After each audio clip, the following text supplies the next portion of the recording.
Good morning, motivators. As I've been setting up the pain cave back here, one of the big issues that I had was kettlebell storage. I have a heck of a kettlebell collection developing. The issue with this is that I found metal kettlebell racks that are burly enough to actually carry a whole bunch of kettlebells are upwards of $1,200, if not more, and don't even carry that many kettlebells.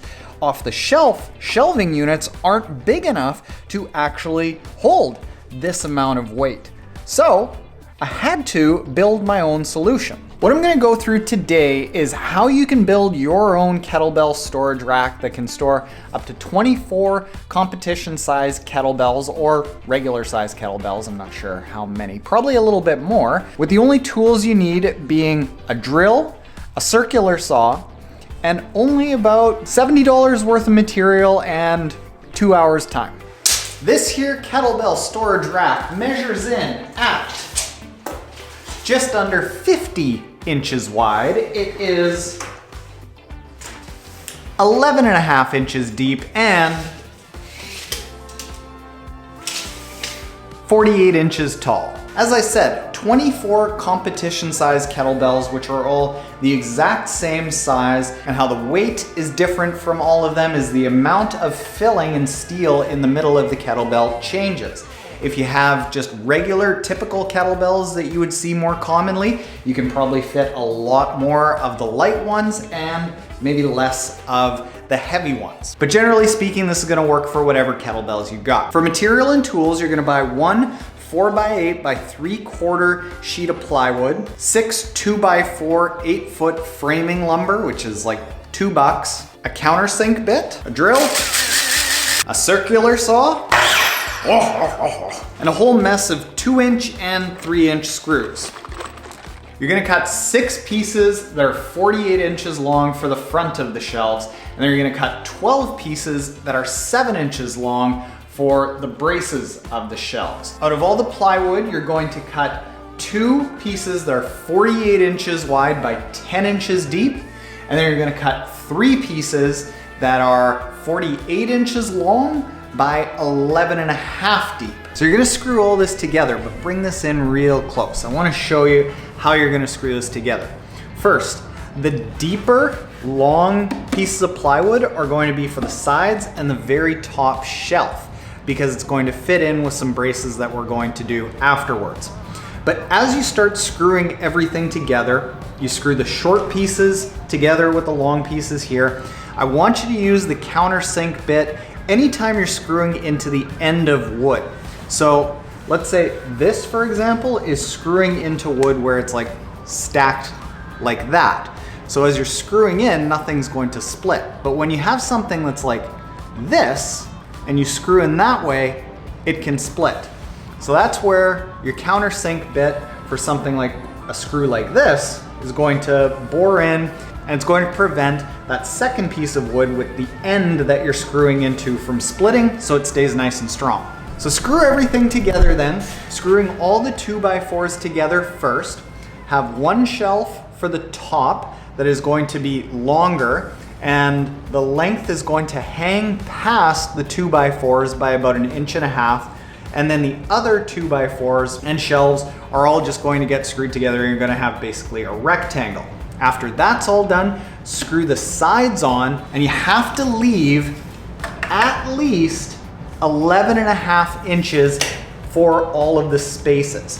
If you've cut all of the pieces in the dimensions that I mentioned, you should have just enough. That's going to be just barely enough for the height of a competition style kettlebell. As you get into the much heavier kettlebells with a traditional style kettlebell, that might not be enough room, in which case you're going to have to cut these side pieces longer and have more room for some of the shelves. So you've got everything screwed together now. To stop the shelf from tipping this way and that way, we could just screw in through these 2x4s and find a stud.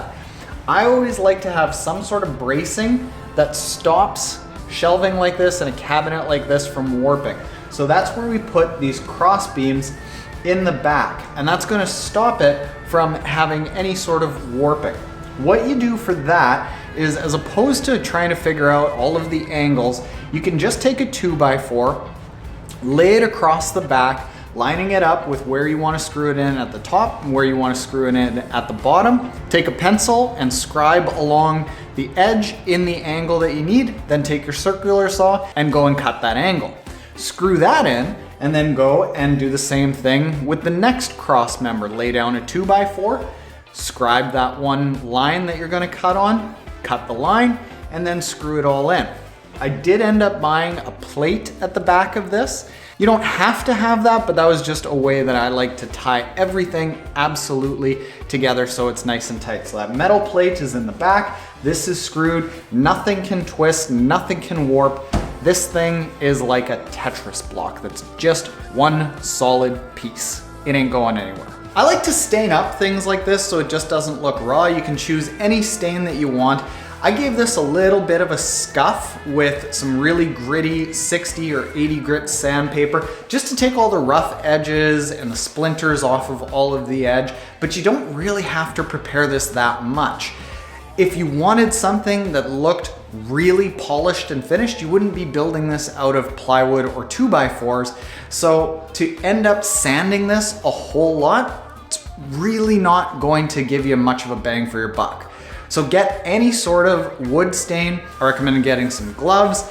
Any sort of rag will do. Stain this all up. Once that's done, put it into place, and how we're going to secure this is 100% going to be into studs.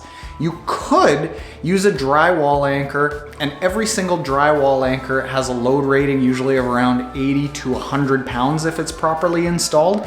But putting something into a stud is going to be much, much better, because we currently have several hundred pounds on this. And if this comes down on anyone, there's gonna be some serious injuries. So we wanna make sure that we're hitting studs. How you do that without creating a whole bunch of holes in the wall that you then have to patch and cover in all of these crappy small little places is push this up against the wall, draw a little line where the cross members are, angled a little bit in so that when it gets screwed to the wall, it's going to get covered, and then screw along that line, inside the line, until you hit some studs. Push it back up against the wall, go in through the 2x4s into the stud with a screw of at least 3 inches long, and if it ends up getting sucked into the 2x4, the head of the screw starts sucking into the 2x4, you hit a stud, and it's going to be nice and safe. Put at least 4 screws into here, making sure that you hit studs with every one, and you're going to have a load rating of over 1,000 pounds at very least. Nice and safe. We got all these kettlebells sent out by the sister company to Living Fit, and they wanted to do a giveaway with you as opposed to just sending me out a bunch of kettlebells. They wanted to do a giveaway and offer you a bunch of gear. Here's the gear, it's pretty good.